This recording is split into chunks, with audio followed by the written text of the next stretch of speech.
Hello friends, welcome you all. आज हम vision IAS के 18th फेब वाले डेली करंट अफेयर्स डिस्कस करेंगे। काफ़ी महत्वपूर्ण आर्टिकल आज पब्लिश हुई हैं, सो वन बाय वन हम डिस्कस करेंगे। एंड अगर आपने हमारा टेलीग्राम चैनल ज्वाइन नहीं किया है, प्लीज़ डू ज्वाइन। एंड हमारे चैनल को अगर आपने सब्सक्राइब नहीं किया है तो प्लीज़ एक मुस्कान के साथ सब्सक्राइब कर ले। Thank you friends, let's start the discussion. तो बेसिकली हमारा पहला आर्टिकल एनएचआरसी जो आपका है यानी कि नेशनल ह्यूमन राइट्स कमीशन, इन्होंने बेसिकली सजेशन दिए हैं कि जो ड्राफ्ट मॉडल लॉज हैं ऑन एजाइलम एंड रिफ्यूजीज उसको रिवाइज किया जाए। तो क्या बात इसमें और कही गई है उसे डिस्कस करेंगे, लेकिन सबसे पहली बात तो हमें रिफ्यूजीज के बारे में जानना होगा क्योंकि यहाँ से क्वेश्चंस पूछे जा सकते हैं। तो अगर हम बात करते हैं रिफ्यूजी की, तो एक प्रॉपर डेफिनेशन हमें United nation human rights council से देखने को मिलती है। रिफ्यूजी वो व्यक्ति हुआ जो अपने देश से जबरदस्ती माइग्रेट उनको करना पड़ा because of the persecution, war या फिर वायलेंस। तो ये तो रेफ्यूजी की डेफिनेशन हो गई। और जब हम बात करते हैं रिफ्यूजी की, तो वो माइग्रेंट से डिफरेंट होते हैं या फिर इंटरनली डिस्प्लेस्ड पर्सन से भी डिफरेंट होते हैं। बिकॉज जब हम माइग्रेंट कहते हैं तो इसका मतलब वॉलेंटरली कि हमारी इच्छा हुई कि हम इस देश को कुछ समय के लिए छोड़कर दूसरे देश में जाना चाहते हैं, और पर्पज कुछ भी हो सकता है। तो यहाँ पर वॉलेंटरी है माइग्रेशन में, तभी तो हम माइग्रेशन टर्म यूज करते हैं। लेकिन जब हम रिफ्यूजी की बात करते हैं तो जबरन उनको फोर्स किया गया है कि वो माइग्रेट करे दूसरे देश में, और कारण वहाँ पर आपके जैसे वॉर या फिर वायलेंस ये सब घटनाएं घट रही होंगी, तो फिर जबरदस्ती वो फोर्स हो सकते हैं to migrate to the other country. और जब हम बात करते हैं इंटरनली डिस्प्लेस्ड पर्सन की, तो इंटरनली डिस्प्लेस्ड पर्सन नाम से ही पता चल रहा है कि लेट्स से कि कंट्री ए है और कोई व्यक्ति जबरदस्ती उसी कंट्री में दूसरे लोकेशन पर माइग्रेट उसे करवाया जा रहा है, तो उसको हम कहेंगे internally displaced person. Internally displaced person में वो नेशनल बॉर्डर को क्रॉस नहीं करता है, but with in that nation वो माइग्रेट उनको करवाए जाते हैं या माइग्रेट वो करते हैं because of the certain disturbances. और एक बात और जो आपको समझनी होगी कि रिफ्यूजीज के कंसर्न्स को एड्रेस करने के लिए आपका यूनाइटेड नेशन रिफ्यूजी कन्वेंशन 1951 है, जहां से एक प्रोटोकॉल निकलता है 1967 प्रोटोकॉल कहते हैं। और तीसरी एंड द मोस्ट इंपॉर्टेंट बात यह है कि भारत इस कन्वेंशन का सिग्नेटरी नहीं है। जी हाँ, आपको याद रखना है, Bharat United nation refugee convention 1951 का सिग्नेटरी नहीं है। और एक बात और जो कीवर्ड आपको समझनी पड़ेगी जो हम आगे यूज करेंगे, प्रिंसिपल ऑफ नॉन रिफॉल्वमेंट क्या है। जब हम बात करते हैं इस प्रिंसिपल की, तो इस प्रिंसिपल को article 33 of the UN refugee convention 1951 में बताया गया है। इसके तहत ये होता है कि अगर कोई व्यक्ति अपने देश से दूसरे देश में जबरदस्ती माइग्रेट कर रहा है, फ्ली कर रहा है और वो दूसरे देश में जा रहा है, तो इसका मतलब जिस देश में वो गया उस देश को जबरदस्ती नहीं करनी होगी कि वो उस देश में जहां पर उनके लाइफ को थ्रेट है, फ्रीडम को थ्रेट है, तो वहां पर उनको रिटर्न करवाया जाए। ये है आपका प्रिंसिपल ऑफ नॉन रिफॉल्वमेंट। तो ये अच्छे से याद रखनी है because it will be utilized. So जो एनएचआरसी है, इन्होंने एक डिस्कशन फोरम ऑर्गेनाइज किया है जहां पर उन्होंने कहा कि भाई साहब एक नेशनल लॉ लाई जाए टू इंश्योर कि यूनिफॉर्मिटी हो, लीगल सैंक्टिटी हो across the country on asylum and refugees. तो ये आप बेसिक कंटेक्स्ट समझ गए होंगे। तो इसका मतलब क्या हुआ कि फिलहाल तो हमारे देश में नेशनल लॉ की कमी है that deals with the asylum and refugee, लेकिन हाँ, एक मॉडल लॉ ड्राफ्ट की गई थी एनएचआरसी के द्वारा ही, लेकिन बहुत पहले, डिकेड्स एगो, लेकिन इसे भी इम्प्लीमेंट नहीं किया गया। ठीक है, तो अगर हम बात करें इंडिया की क्या स्टैंड है रिफ्यूजीज के ऊपर, तो पहली बात तो यही कि इंडिया पार्टी नहीं है to the 1951 UN refugee convention या फिर एसोसिएटेड प्रोटोकॉल, जो 1967 प्रोटोकॉल की बात मैंने की। एंड दैट्स वाई, या फिर यूं कह सकते हो कि देयर इज ऑल्सो, कि जो इंडिया है उसके पास नेशनल रिफ्यूजी प्रोटेक्शन फ्रेमवर्क या फिर कोई पॉलिसी नेशनल लेवल पर या फिर कोई लॉ नेशनल लेवल पर उपलब्ध नहीं है। लेकिन दूसरा कंटेक्स्ट अगर देखें तो आप भी जानते हो कि India continues to grant asylum यानी कि शरण देते हैं Bharat to large number of refugees जो नेबरिंग स्टेट से आते हैं, और साथ ही साथ जो UN high commissioner for refugees mandate है उसका भी सम्मान करते हैं फॉर अदर नेशनल्स, स्पेसिफिकली जो आपके पर्सन्स आते हैं from the Afghanistan and Myanmar. और आप देख सकते हो एज पर द डाटा, अगर हम अप्रैल 2021 तक के डाटा को देखें तो लगभग 3 लाख पीपल को अभी रिफ्यूजीज के रूप में कैटेगराइज किया गया है।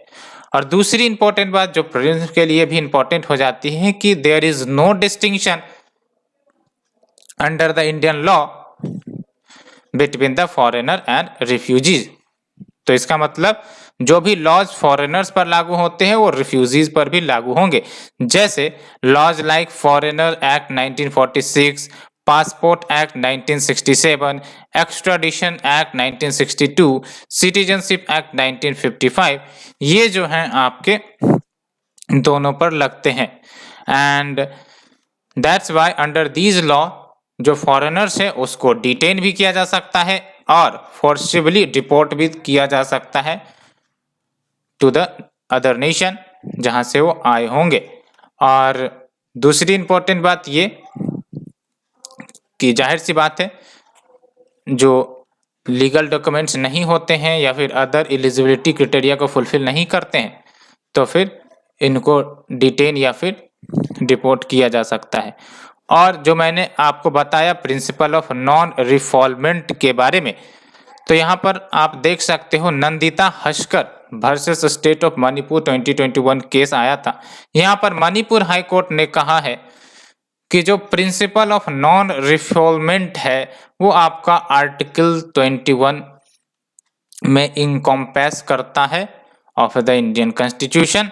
और आर्टिकल 21 की बात करें तो ये क्या है, right to life and liberty which is a fundamental right जो सिटीजन्स और नॉन सिटीजन्स दोनों को ग्रांटेड है। ठीक है, तो फ्रेंड्स ये हमने आर्टिकल नंबर 1 डिटेल से डिस्कस किया। Let's move to the article number 2। Tamil Nadu says no to Indian neutrino observatory project in Theni. तो कंटेक्स्ट यही है कि आपको ही पता है न्यूट्रिनो ऑब्जर्वेटरी सेटअप की जानी है तमिलनाडु में, खासकर जो थेनी डिस्ट्रिक्ट है तमिलनाडु का वहां पर। तो लंबे समय से बातचीत चल रही थी, लेकिन अभी तमिलनाडु ने इस ऑब्जर्वेटरी को सेटअप करने से मना किया है। तो क्या कंसर्न तमिलनाडु के द्वारा रेज किए गए हैं उसे डिस्कस करेंगे, और ये न्यूट्रिनोज क्या होती है उसे भी डिस्कस करेंगे, और ये ऑब्जर्वेटरी क्या है इसे भी डिस्कस करेंगे। So let's discuss one by one. सबसे पहली बात तो सिलेबस को ध्यान में रखते हैं, तो सिलेबस आप देख सकते हो it covers article number 2 awareness in the field of space. तो इसमें कवर होगा आपका ये आर्टिकल। ठीक है, तो ये सबसे पहली बात तो आप थेनी को देखो जहां पर ये ऑब्जर्वेटरी सेटअप की जानी है। ये है आपका इंडिया पेनिनसुला, और यहाँ पर आपका जो तमिलनाडु है, और यहाँ पर आप देख सकते हो बोडी हिल है, और यहीं पर आपका INO साइट बनाई जाएगी। तो कंटेक्स्ट यही है कि तमिलनाडु गवर्नमेंट ने एफिडेविट फाइल किया है सुप्रीम कोर्ट में, और इस एफिडेविट में कहा है कि जो प्रपोज्ड INO है उसको एस्टेब्लिश हम नहीं करने देंगे जो प्रपोज की गई है कहाँ पर, बोडी वेस्ट हिल्स थेनी डिस्ट्रिक्ट में। तो अगर क्वेश्चन आता है बोडी वेस्ट हिल्स कहाँ पर है विच वॉज रिसेंटली न्यूज, तो आपको याद रखना है थेनी डिस्ट्रिक्ट और न्यूज में क्यों है, बिकॉज यहीं पर आपका इंडियन न्यूट्रिनो ऑब्जर्वेटरी सेटअप की जाने की बात है। तो पहली बात तो हम न्यूट्रिनोज को समझेंगे। तो जब हम बात करते हैं न्यूट्रिनोज की, तो ये टाइनी न्यूट्रल कहने का मतलब इस पर कोई चार्जेस नहीं होते हैं और ये एलिमेंट्री पार्टिकल्स हैं जो मैटर के साथ इंटरेक्ट करते रहते हैं लेकिन विद द वीक फोर्सेस। तो ये जो वीक फोर्सेस है जिसके माध्यम से ये इंटरेक्ट करते हैं with the matter, because of that ये न्यूट्रिनोज को एक प्रॉपर्टी देता है जिसके तहत कोई भी मैटर हो और ये जो न्यूट्रिनोज है वो उस मैटर से ट्रांसपेरेंटली पास कर सकते हैं। आप समझ सकते हो, जैसे एक शीशा ले लो और जब आप लाइट उस पर थ्रो करोगे तो वो वन साइड से दूसरे साइड क्रॉस हो जाएंगी। In the similar way you can try to understand कि जो न्यूट्रिनोज हैं, जो एलिमेंट्री पार्टिकल्स हैं, वो किसी भी मैटर से क्रॉस कर सकती है ट्रांसपेरेंट वे में। तो ये काफी बड़ा कैरेक्टरिस्टिक्स है। तो ये न्यूट्रिनोज कहां से निकलती है? तो जो सन है, स्टार्स हैं, ये सब न्यूट्रिनोज को प्रोड्यूस करते रहती हैं बिकॉज इन सब स्टार सिस्टम में न्यूक्लियर फ्यूजन होते रहता है, आपको ही पता है। एंड बिकॉज ऑफ दैट ये न्यूट्रिनोज बार बार निकलते रहती है। और न्यूट्रिनोज का सिग्निफिकेंस क्या है, क्यों इतना ज्यादा फोकस किया जा रहा है? बिकॉज जब हम न्यूट्रिनोज की स्टडी कर पाते हैं तो हम न्यूक्लियॉन्स के स्ट्रक्चर को समझ सकते हैं। न्यूक्लियॉन्स क्या है? It is basically combination of protons and neutrinos.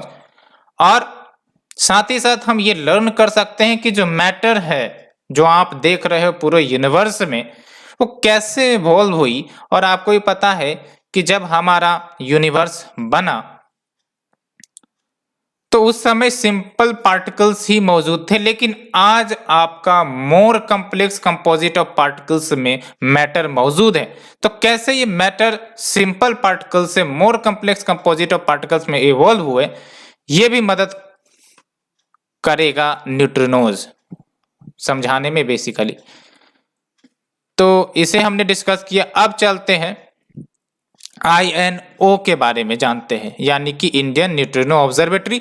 तो ये मल्टी इंस्टीट्यूशनल एफर्ट है, यानी कि वेरियस इंस्टीट्यूशंस का ये प्रयास है जिसके तहत वर्ल्ड क्लास अंडरग्राउंड लैबोरेटरी बनाई जाएंगी एंड एक आयरन कैलोरीमीटर डिटेक्टर भी कंस्ट्रक्ट किया जाएगा टू स्टडी द न्यूट्रिनोज। तो अगर आपसे पूछा जाएगा iron calorimeter detector is associated with what, तो फॉर स्टडिंग द न्यूट्रिनोज, ये भी याद रखना है। और दूसरी इंपॉर्टेंट बात, ये जो ऑब्जर्वेटरी है ये अंडरग्राउंड लेबोरेटरी है, यानी कि जमीन के काफी नीचे इसको कंस्ट्रक्ट किया जाएगा। और इसका बेसिक एम बेसिकली कि आपका न्यूट्रिनोज के पार्टिकल्स के प्रॉपर्टीज को जानना है, साथ ही साथ जो पैरामीटर्स हैं related to the neutrino oscillations उनके प्रिसीजन मेजरमेंट्स को भी करना है।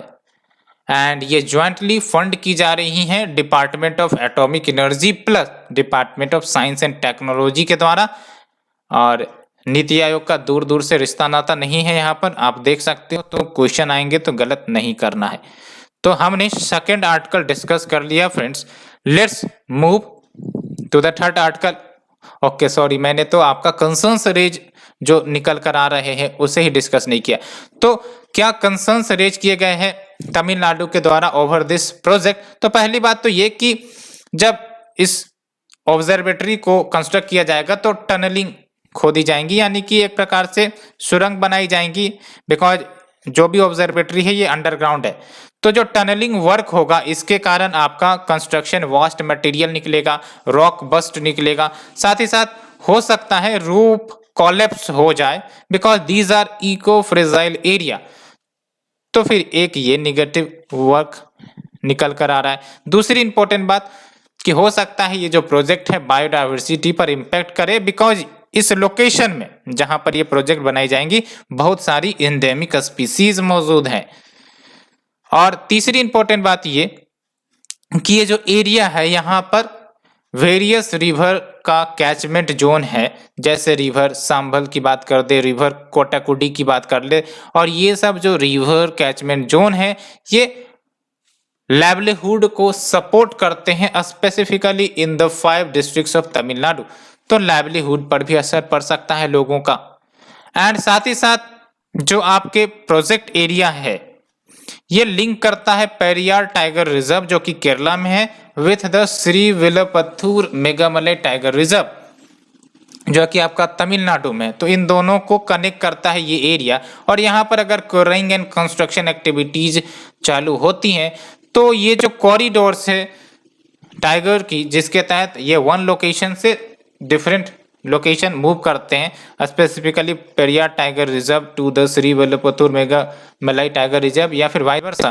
तो फिर जो मूवमेंट है इन एनिमल्स की वो हो सकता है रुक जाए, बिकॉज ये सब जो एनिमल्स हैं वो माइग्रेट करते हैं कॉरिडोर के माध्यम से फॉर सीजन टू सीजन, तो ये भी असर हो सकता है। तो फ्रेंड्स इसी सब कंसर्न्स को ध्यान में रखते हुए ये तमिलनाडु ने एफिडेविट फाइल की है सुप्रीम कोर्ट में, सो दैट इस प्रोजेक्ट पर रोक लगाई जाए। तो फ्रेंड्स ये हमने सेकेंड आर्टिकल डिस्कस किया। Let's move to the third article. China reacts adversely on the app banning by the Indian government. तो अभी हाल फिलहाल की ही न्यूज है जहां पर इंडिया ने 54 मोर चाइनीज ऑरिजिन ऐप्स को बैन कर दिया है। तो जाहिर सी बात है बैन करेंगे तो चाइना की तरफ से क्रिटिसिज्म आएंगी। तो क्रिटिसिज्म आने से क्या हो जाएगा, हमारी जो नेशनल सिक्योरिटी है वो प्रायोरिटी है, तो उसको ध्यान में रखते हुए एक्शन तो लेना ही पड़ेगा। तो यही कंटेक्स्ट है बेसिकली। तो अगर हम बात करें सिलेबस की, तो ये सब जो चाइनीज ऐप हैं आपको ही पता है प्राइवेसी कंसर्न ज़्यादा रेज करते हैं, और जो भी हम इंफॉर्मेशन सेंड करते हैं या फिर देते हैं हो सकता है ये उनके देश में चला जाए और उसका इस्तेमाल जो है निगेटिव पर्पसेस के लिए हो सकती है। इसीलिए इन सब को ध्यान में रखते हुए टाइम टू टाइम ये जो स्टेप्स है गवर्नमेंट के द्वारा ली जाती हैं। तो challenges to internal security through communication network ये आपका निकल कर आएगा, ठीक है। Social media networking sites and internal security challenges, तो इसमें आपका कवर हो जाएगा। तो इससे पहले भी गवर्नमेंट ने चाइनीज मोबाइल एप्लीकेशन को बैन किया है जून 2020 में, आप याद करिए, जहां पर एक टिकटॉक रहा है उसको बैन किया है। और आपको बता दें ये जो आजकल मोबाइल की दुनिया है कहीं ना कहीं हमारे कंसंट्रेशन पावर को कमज़ोर कर रही है। इसीलिए मैं आपसे सजेस्ट करना चाहता हूं कि जो भी आप मोबाइल यूज करें उसमें आप इंगेज ना हो, ठीक है, थोड़ा सा दूरी बना कर रखें। बिकॉज जब भी हम मोबाइल एक्सेस करते हैं तो टाइम तो ऐसे ही बीतती है, मानो कि बोलते हैं 1 मिनट हो जाता है 1 घंटा। तो आपको कंट्रोल करने की ज़रूरत है, बिकॉज कहीं ना कहीं ये जो आपका मोबाइल का यूज है these are weakening our concentration power. हालांकि अगर आप पॉजिटिव पर्पस के लिए यूज करते हो तब तो बहुत बढ़िया बात है, लेकिन मेजॉरिटी ऑफ टाइम ये देखा जाता है कि जो हम यूज करते हैं इंटरनेट का वो बेसिकली टाइम पास ही होता है। तो दैट्स वाई सतर्क हो जाएं, एंड आपको ही पता है कि आप कैसे इस आदतों से डील करोगे। That's why this is upon you to be alert, to be conscious about your usages while using the internet and the mobile devices. So friends ये हमने डिस्कस किया। तो देख सकते हो ये जो बैन लगाई गई है गवर्नमेंट के द्वारा, it is under the section 69A of the information technology act, and इसी एक्ट से बनाया गया जो हमारा IT procedure and safeguard for blocking of access of information by public rules 2009, इसके अंतर्गत आपका ये बैन इन्वोक किया गया है। तो प्रीलिम्स के लिए क्वेश्चन ये बनता है कि section 69A of the IT act क्या है, बिकॉज दो बार ये न्यूज में आ चुकी है, एक तो 2020 में और एक अभी जो हाल फिलहाल में बैन किया गया है। तो ये जो आपका section 69A of the act है, ये एम्पावर करती है सेंट्रल गवर्नमेंट को कि certain websites and computer resources को वो बैन कर सकती है, उसकी एक्सेसिबिलिटी को ब्लॉक कर सकती है in the interest of defence of the country, sovereignty, integrity, security of the state etcetera. तो ये section 69A of the IT act याद रखनी है। एंड अगर हम बात करें मेजर सिक्योरिटी कंसर्न जो रेज किए गए थे, तो पहली बात तो ये कि ये जो एप्स हैं जिसको अभी हाल फिलहाल में बैन किए गए हैं, इसको मिसयूज किया जाता था। साथ ही साथ जो रियल टाइम डाटा हम लोग फीड करते थे इस ऐप पर, उसको ट्रांसमिट कर दिया जाता था to the location which is located in a hostile country, let's say आपका चाइना में ही ट्रांसमिट कर दिया जाता हो। तो ये आपका एक कंसर्न है। दूसरी इंपॉर्टेंट बात ये है कि जो कंपाइलेशन है इन डाटा का, जो भी डाटा भेजी जा रही हैं तो इसका कंपाइलेशन होता है, इसकी माइनिंग हो सकती है, डाटा माइनिंग, और इससे इंफॉर्मेशन निकाले जा सकते हैं directly and indirectly via profiling by these hostile elements. तो ये कहीं ना कहीं एक ग्रेव थ्रेट पोज कर सकता है हमारे नेशनल सिक्योरिटी एंड डिफेंस के लिए, ठीक है, बिकॉज जो भी इंफॉर्मेशन निकाली जाएंगी उसका इस्तेमाल हो सकता है इंटरनेट डिस्टर्बेंसेस क्रिएट करने के लिए यूज की जाए। That's why it poses a threat to the national security and defence of the India. And ये जो एप्स हैं ये चाइना के द्वारा क्रिएट किए जा रहे हैं, keeping the emerging market ecosystem in the mind, because जो भी डेवलपिंग कंट्रीज है धीरे धीरे डिजिटाइजेशन के वर्ल्ड में इंटर कर रहे हैं और इन सब की एप्स जो है काफ़ी ज़्यादा डिमांड में। तो ये कहा जाता है कि दीज एप्स और इसको जो बनाई जा रही हैं, it is a larger part of digital silk route strategy by China. एक तो सिल्क रूट के बारे में जाना होगा, इसके तहत वेरियस कंट्रीज को एक फिजिकल कनेक्टिविटी, रोड कनेक्टिविटी और सी लाइन कनेक्टिविटी प्रोवाइड करनी ही है। लेकिन डिजिटल सिल्क रूट स्ट्रेटजी में क्या होगा कि इंटरनेट के माध्यम से, ऐप्स के माध्यम से जो चाइना है अपना प्रेजेंस बनाना चाहता है ऑल ओवर द वर्ल्ड।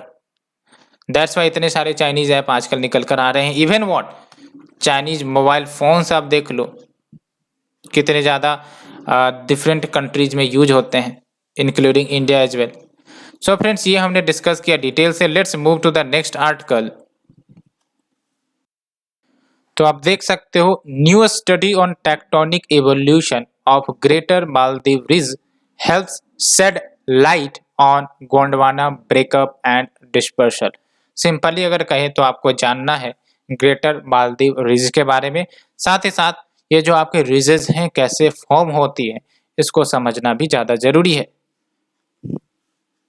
तो कंटेक्स्ट क्या है, तो रिसेंट स्टडी की गई जिसमें टेक्टोनिक इवोल्यूशन कैसे हुआ ग्रेटर मालदीव रिज का, उसके बारे में जानने का प्रयास किया गया और साथ ही साथ ग्रेटर मालदीव रिज की जो बेसिक अंडरस्टैंडिंग है उसको भी समझने का प्रयास किया गया। तो जब हम बात करते हैं ग्रेटर मालदीव रिज की, तो ये एसिस्मिक रिज है। एसिस्मिक रिज यानी कि यहाँ पर कोई अर्थक्वेक एक्टिविटीज नहीं होती हैं और ये वेस्टर्न इंडियन ओशियन में लोकेटेड है। कहाँ पर? Western Indian ocean. इसके लिए मैंने एक मैप भी आपको तैयार किया है, ये आप देख सकते हो इंडिया है, ठीक है, वेस्टर्न इंडियन ओशियन ये है, और जो आपका ग्रेटर मालदीव रिज है ये आपका इधर है। या फिर और क्लियरिटी से अगर देखें तो ये आप देख सकते हो ये है आपका ग्रेटर मालदीव रिज, ठीक है, और ये आपका अरेबियन बेसिन है। तो होप आपको ये पिक्चर क्लियर हो गई होंगी। रिजेस क्या होती है? Ridges basically they are underlying sea water mountains है, जो कैसे बनती है जब दो डाइवर्जेंट प्लेट बाउंड्री डाइवर्ज करती है तो जो मैग्मा है वो एस्थोनोस्फेयर से निकलता है और वो कूल होता है, सॉलिडिफाई होता है और अल्टीमेटली रिजेस बनाता है, ठीक है। तो उसे भी हम डिस्कस करेंगे। तो इसकी कैरेक्टरिस्टिक्स के बारे में तो हमने डिस्कस कर लिया, और साथ ही साथ ये जो स्टडी है ये पोस्टुलेट करती है कि जो GMR है वो आपका फॉर्म हुआ होगा because of an oceanic crust, and it also highlighted कि जो Maldives ridge है it might have formed in the close vicinity of the mid oceanic ridge। और जब हम बात करते हैं mid oceanic ridge की तो ये continuous range of under water volcanoes है। Continuous range of under water volcanoes का मतलब ये हुआ कि ये जो आपके रिजेज है ये बनती कैसे हैं। पहली बात तो ये कि हमने ज्योग्राफी में पढ़ा होगा convergent plate boundary, divergent plate boundary. Divergent plate boundary में क्या होता है, प्लेट्स क्या होते हैं, they are basically solid portion of the earth crust, जिसमें आपका crust plus upper mantle part composite होता है।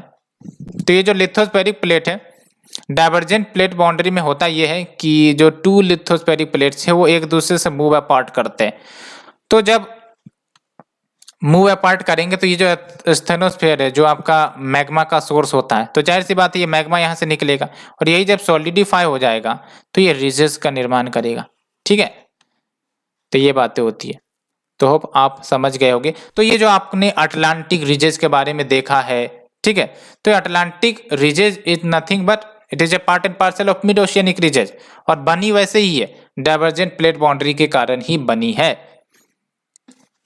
तो मिड ओशियनिक रिजेस की बात करें तो continuous range of under water volcanoes जो पूरे ग्लोब या पूरे अर्थ में देखने को मिलती हैं, अप्रोक्स 65,000 किलोमीटर रेंज इसका है, बिकॉज इसमें आपका अटलांटिक रिजेस भी कवर हो जाता है।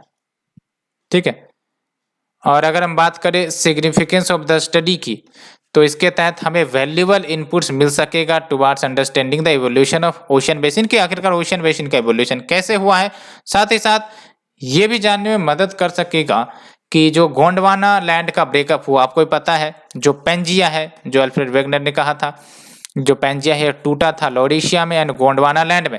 तो गोंडवाना लैंड फर्दर डिसइंटीग्रेट हुआ to form what, to form Africa, to form India, to form Australia, to form Antarctica. तो ये सब गोंडवाना लैंड के ही कंस्टिट्यूएंट है। तो आखिरकार जो ओरिजिनल गोंडवाना लैंड है वो ब्रेकअप कैसे हुआ और वो किधर मूव किया, जिसके कारण आज आपका present day configuration of the continent देखने को मिलता है, कॉन्टिनेंटल फ्रेगमेंट देखने को मिलता है। तो इसकी हिस्ट्री को रिकंस्ट्रक्ट करने में ये मदद करेगा। तो ये हमने डिस्कस किया।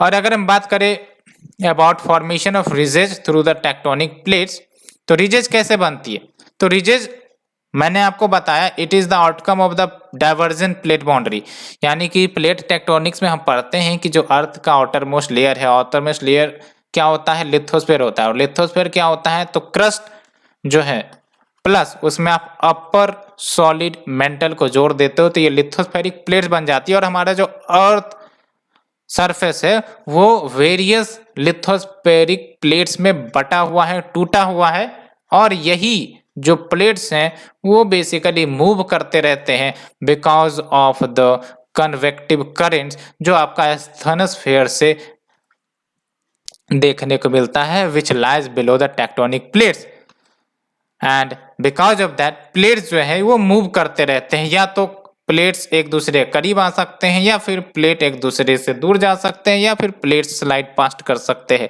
और जब प्लेट्स एक दूसरे से दूर जाते हैं तो वहां पर मिड ओशियनिक रिजेस का निर्माण होता है, और जब प्लेट एक दूसरे से नजदीक आते हैं तो वहां पर डिपेंड करता है कि वो जो प्लेट्स हैं वो ओशियनिक प्लेट्स हैं या फिर ओशियनिक कॉन्टिनेंटल प्लेट्स हैं या फिर कॉन्टिनेंटल कॉन्टिनेंटल प्लेट्स हैं। फॉर एग्जांपल अगर कॉन्टिनेंटल कॉन्टिनेंटल प्लेट्स है तो जाहिर सी बात है कि वहां पर फोल्ड माउंटेन्स बन सकते हैं, और अगर आपका ओशियनिक और कॉन्टिनेंटल है तो फिर वहां पर भी आपका फोल्ड माउंटेन्स ही बनेंगे। जैसे एंडीज की बात कर लो तो एंडीज क्या है, आपका एक साइड आपका ओशियनिक प्लेट है दैट इज द पैसिफिक, और एक साइड आपका कॉन्टिनेंटल प्लेट है। तो दोनों जब टकराते हैं तो वहां पर एंडीज माउंटेन का निर्माण होता है। उसी प्रकार से रॉकीज है। लेकिन अगर हम हिमालयन माउंटेन की बात करें जो कि एक फोल्ड माउंटेन है, तो ये कैसे बने हैं, तो ये बने हैं बेसिकली जब आपका इंडियन प्लेट टकराया विद द यूरेशियन प्लेट, तो आपका फोल्ड माउंटेन लॉफ्टी हिमालयज का निर्माण होता है।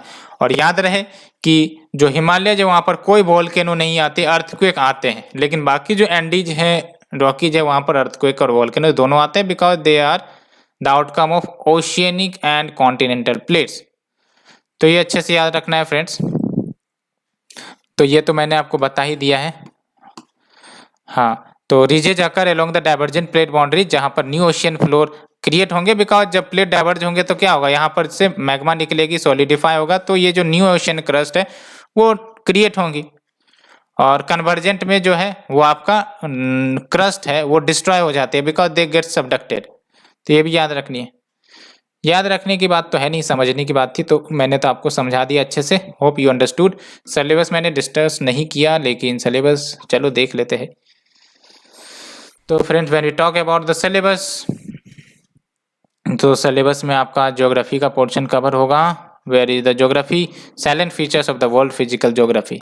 ठीक है फ्रेंड, तो इसको कवर कर लिया। अब चलिए लास्ट आर्टिकल की तरफ मूव करते हैं। Ministry of power notifies green hydrogen या फिर ग्रीन अमोनिया पॉलिसी। तो फिर से सिलेबस भूल ना जाए, इसलिए सिलेबस को याद करते हुए देखते हैं आप अपने कंप्यूटर स्क्रीन पर। हाँ, तो देख सकते हो article number 5, conservation, environmental pollution and degradation.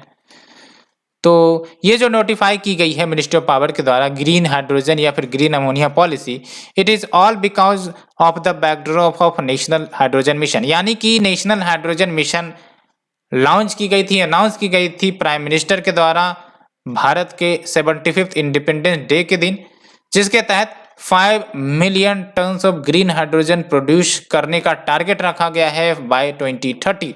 And prelims के लिए सबसे इंपॉर्टेंट बात यह है कि ग्रीन हाइड्रोजन ग्रीन अमोनिया का मतलब क्या है। तो ग्रीन हाइड्रोजन ग्रीन अमोनिया की जब हम बात करते हैं तो इसका मतलब हम इन सब फ्यूल्स का प्रोडक्शन तो करेंगे, लेकिन रिन्यूएबल एनर्जी पावर का इस्तेमाल के माध्यम से। जाहिर सी बात है, जब हम हाइड्रोजन या फिर अमोनिया कुछ भी प्रोड्यूस करते हैं तो हमको एनर्जी की रिक्वायरमेंट होती है। अब ये जो एनर्जी है कन्वेंशनल फ्यूल के माध्यम से दे सकते हैं, या फिर आपका जो रिन्यूएबल एनर्जी है उसके माध्यम से हम दे सकते हैं। तो अगर हम रिन्यूएबल एनर्जी के माध्यम से दे रहे हैं तो जो हाइड्रोजन या फिर ग्रीन अमोनिया हमारा प्रोड्यूस किया जाएगा उसको हमने ग्रीन हाइड्रोजन का नाम दिया, बिकॉज यहाँ से आपका कोई इमिशन, कार्बन डाइऑक्साइड इमिशंस या जीएचजी इमिशंस नहीं करवाए जा रहे हैं, बिकॉज रिन्यूएबल एनर्जी से हम सोर्स प्रदान कर रहे हैं एनर्जी की। तो क्या की हाईलाइट है, तो पहली बात तो ये कि जो ग्रीन हाइड्रोजन या अमोनिया मैन्युफैक्चरर्स हैं वो परचेज कर सकते हैं रिन्यूएबल एनर्जी को।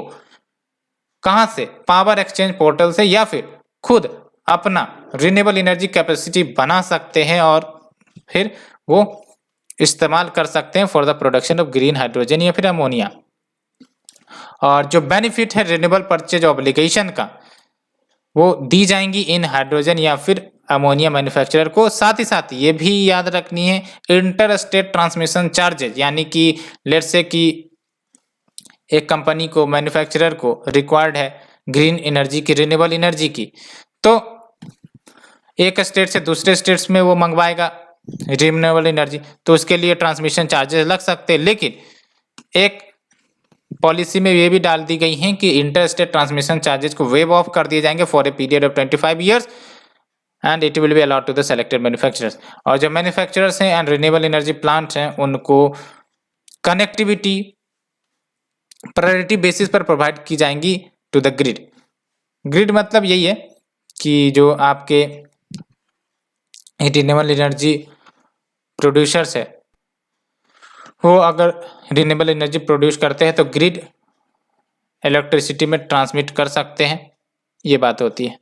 एंड जो मैन्युफैक्चरर्स हैं they will be allowed to set up bunkers, यानी कि बंकर सेटअप कर सकते हैं near the ports so that वह स्टोर कर सके ग्रीन अमोनिया का and that will be utilize for the export या फिर फॉर शिपिंग।